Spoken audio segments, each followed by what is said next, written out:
इमरान मसूद खुलकर समाजवादी पार्टी पर हमला बोल रहे हैं। वो कह रहे हैं कि 2024 में समाजवादी पार्टी हमारी वजह से जीती, कांग्रेस किसी के सहारे नहीं चलती और समाजवादी पार्टी बोलने वाले मुस्लिम नेताओं को बर्दाश्त नहीं कर सकती। अब ऐसे में समाजवादी पार्टी चुप बैठ जाए, ये कैसे हो सकता है? सपा नेताओं ने पलटवार करते हुए कहा कि इमरान मसूद निजी एजेंडा चला रहे हैं। उदयवीर सिंह के बयान के बाद इमरान मसूद ने प्रेस से बात की और एक के बाद एक कई बड़े बयान दिए। सबसे पहले उन्होंने कहा गठबंधन की सबसे ज्यादा बात समाजवादी पार्टी करती है। फिर उन्होंने 2024 लोकसभा चुनाव का जिक्र करते हुए कहा अगर कांग्रेस साथ नहीं होती तो समाजवादी पार्टी 37 सीटें नहीं जीत पाती। उन्होंने 2022 विधानसभा चुनाव का उदाहरण देते हुए कहा उस चुनाव में समाजवादी पार्टी 120 सीटें भी पार नहीं कर सकती थी। यानी उनका संदेश साफ था, गठबंधन का फायदा दोनों को मिला, लेकिन सबसे ज्यादा फायदा समाजवादी पार्टी को।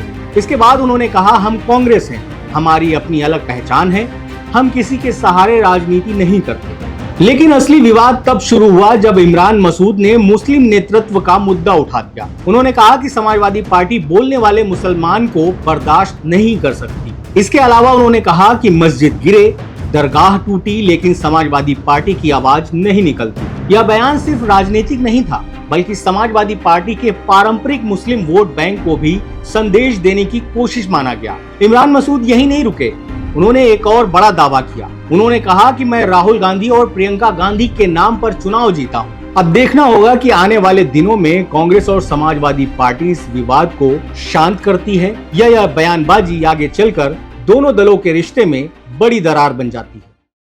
उत्तर प्रदेश की राजनीति में एक बार फिर ऐसा माहौल बनता दिख रहा है जिसे देखकर सबसे ज्यादा खुशी अगर किसी को हो रही होगी तो वो भारतीय जनता पार्टी होगी। क्योंकि एक तरफ समाजवादी पार्टी के राष्ट्रीय अध्यक्ष अखिलेश यादव लगातार कह रहे हैं कि 2027 का विधानसभा चुनाव कांग्रेस के साथ मिलकर लड़ेंगे, लेकिन दूसरी तरफ कांग्रेस के बड़े नेता और सहारनपुर सांसद इमरान मसूद खुलकर समाजवादी पार्टी पर हमला बोल रहे हैं।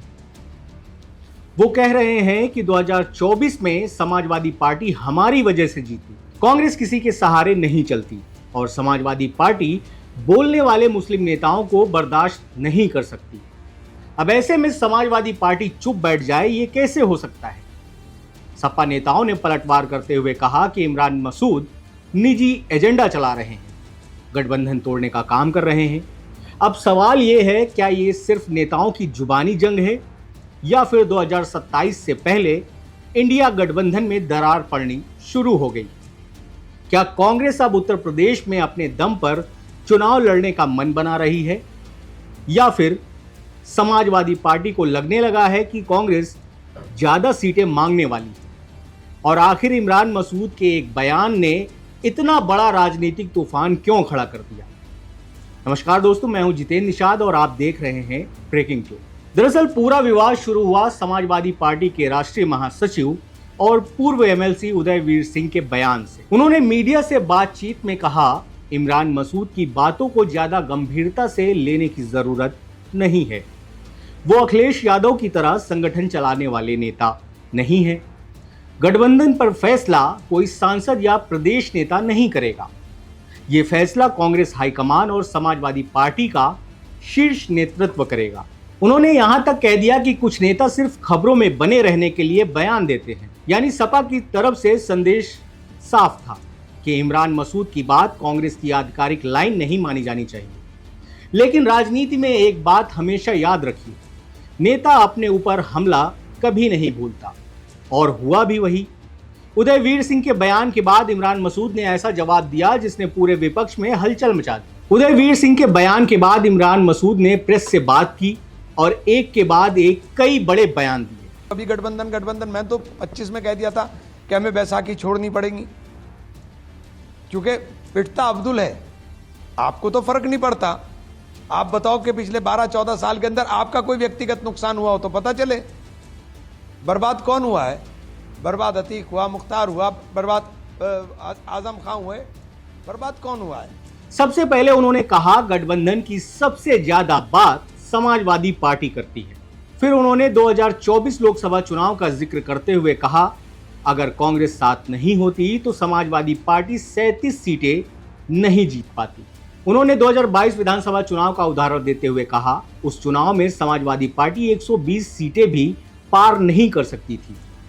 यानी उनका संदेश साफ था, गठबंधन का फायदा दोनों को मिला, लेकिन सबसे ज्यादा फायदा समाजवादी पार्टी को हुआ। इसके बाद उन्होंने कहा, हम कांग्रेस हैं, हमारी अपनी अलग पहचान है, हम किसी के सहारे राजनीति नहीं करते। ये बयान सीधे समाजवादी पार्टी के उस नैरेटिव पर हमला था जिसमें अक्सर कहा जाता है कि कांग्रेस यूपी में कमजोर है और उसे सपा के सहारे की जरूरत पड़ती है।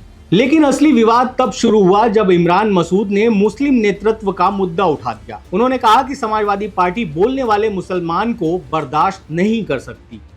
ये बयान बेहद गंभीर माना गया। उन्होंने कहा कि आज जो मुस्लिम नेता खुलकर अपनी बात रखता है वो कांग्रेस में है। उन्होंने आजम खान का नाम लिया, मुख्तार अंसारी का नाम लिया, अतीक अहमद का भी जिक्र किया। हालांकि उन्होंने यह नहीं कहा कि इन मामलों के लिए समाजवादी पार्टी सीधे तौर पर जिम्मेदार है, लेकिन उन्होंने यह जरूर कहा कि समाजवादी पार्टी ऐसे नेताओं के साथ मजबूती से खड़ी नहीं दिखी। इसके अलावा उन्होंने कहा कि मस्जिद गिरे, दरगाह टूटी, लेकिन समाजवादी पार्टी की आवाज नहीं निकलती। यह बयान सिर्फ राजनीतिक नहीं था, बल्कि समाजवादी पार्टी के पारंपरिक मुस्लिम वोट बैंक को भी संदेश देने की कोशिश माना गया। इमरान मसूद यही नहीं रुके, उन्होंने एक और बड़ा दावा किया। उन्होंने कहा कि मैं राहुल गांधी और प्रियंका गांधी के नाम पर चुनाव जीता हूं।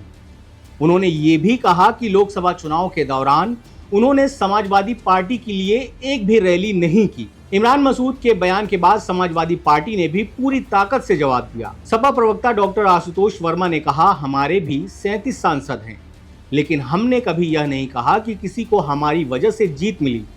उन्होंने कहा कि गठबंधन की अपनी मर्यादा होती है।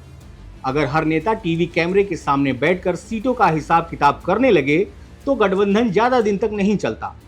उन्होंने आरोप लगाया कि इमरान मसूद ऐसे बयान दे रहे हैं जैसे उन्हें कोई खास टास्क दिया गया। उधर सपा सांसद राजीव राय ने भी पलटवार किया। उन्होंने कहा कि अगर समाजवादी पार्टी साथ नहीं होती तो इमरान मसूद चुनाव नहीं जीत पाते। उन्होंने सलाह दी कि व्यक्तिगत एजेंडा छोड़िए, बीजेपी को हराने पर ध्यान दीजिए। इसके बाद समाजवादी पार्टी के नेता अनुराग भदौरिया ने भी हमला बोला।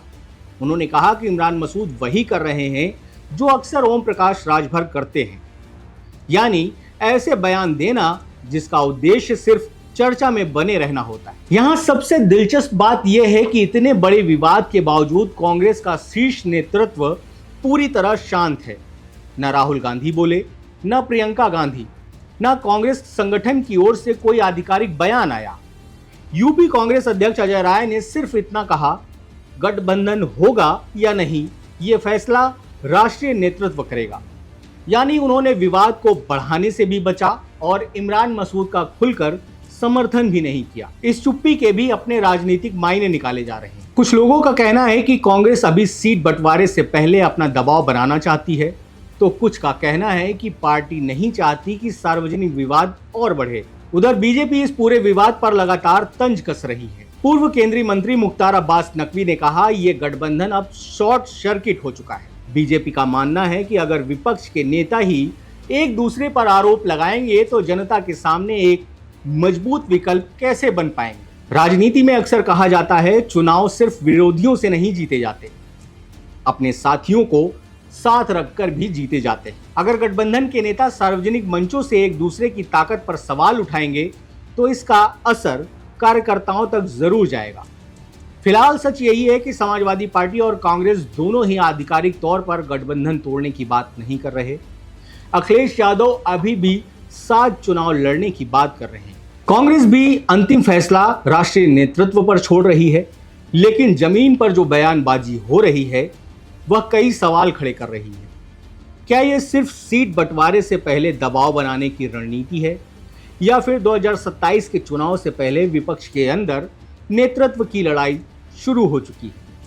इतिहास गवाह है, कई गठबंधन चुनाव से पहले नहीं टूटते।